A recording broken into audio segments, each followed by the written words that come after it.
8 দিন বা 9 দিন পার হয়ে যায় এবং শিশুটির প্রাথমিক পরীক্ষা নিরীক্ষা এবং টেস্টের মধ্যে কোনো কারণ খুঁজে পাওয়া যাচ্ছে না, সেই জ্বরটিকে তখন আমরা বলি ফিভার অফ আননোন অরিজিন। গুরুতর জ্বর বাচ্চাদের ক্ষেত্রে এর পিছনে কি কি কারণ আছে বলে আপনি মনে করেন? প্রথমেই আমরা বলে এসেছি যে জ্বর হচ্ছে আসলে একটি রোগের লক্ষণ বা উপসর্গ। মেজরিটি ক্ষেত্রে এটা খুব গুরুতর কিছু না, তবে কোনো কোনো ক্ষেত্রে কিন্তু জ্বর গুরুতর রোগেরও লক্ষণ হতে পারে। সেই জ্বর কোনগুলো তাহলে? একটি শিশুর জ্বর 2 সপ্তাহ পার হয়ে গেছে, প্রতিদিনই শিশুটির জ্বর আসে, অ্যান্টিবায়োটিক পেয়েছে কিন্তু জ্বরটা রেসপন্ড করছে না, জ্বর কমছে না। এর সাথে শিশুটিকে ফ্যাকাশে মনে হচ্ছে, গায়ে বিভিন্ন জায়গায় নীল ছোপ ছোপ স্পট আছে, বা শিশুটির মাড়ি ফুলে গেছে বা মাড়ি থেকে রক্ত পড়ছে, পেটে চাকা আছে। এটা কিন্তু শিশুটির রক্তজনিত একটা গুরুতর রোগের লক্ষণ হতে পারে, যেটাকে আমরা রক্তরোগ বা ব্লাড ক্যান্সার বলে থাকি। এটা একটা লিউকেমিয়া। আরেকটা হচ্ছে শিশুটির জ্বর সাথে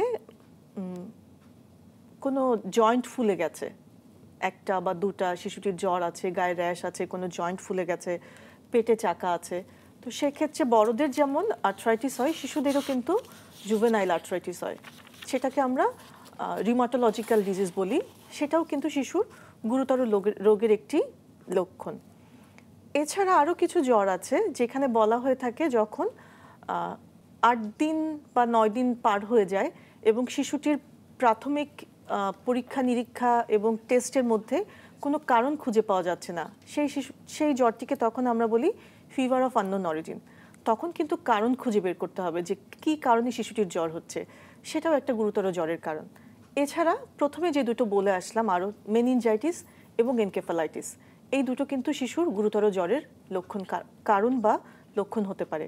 তো এই জ্বরগুলোতে আমরা চিন্তা করব যে আমি ফার্দার কি কি টেস্ট করব, কি কি ইভালুয়েশন করব, এবং এই শিশুগুলোকে কিন্তু হাসপাতালে ভর্তি রেখেই চিকিৎসা করতে হবে এবং ইভালুয়েশন করতে হবে।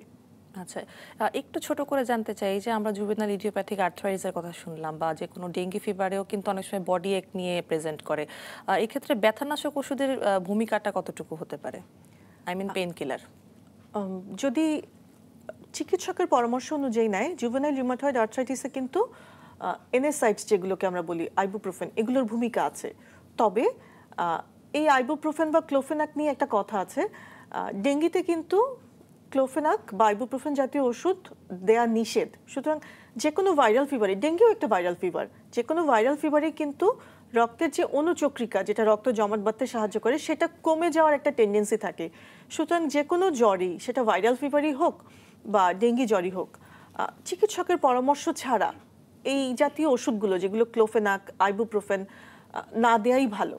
যদি মনে হয় যে আমার জ্বরের সাথে শিশুটির কোনো জয়েন্ট পেইন আছে বা জয়েন্ট ফুলে গেছে, সেক্ষেত্রে চিকিৎসকের পরামর্শ নেওয়াটা হচ্ছে প্রথম কাজ, কারণ এটা কোনো গুরুতর রোগের লক্ষণ হিসেবেও আসতে পারে।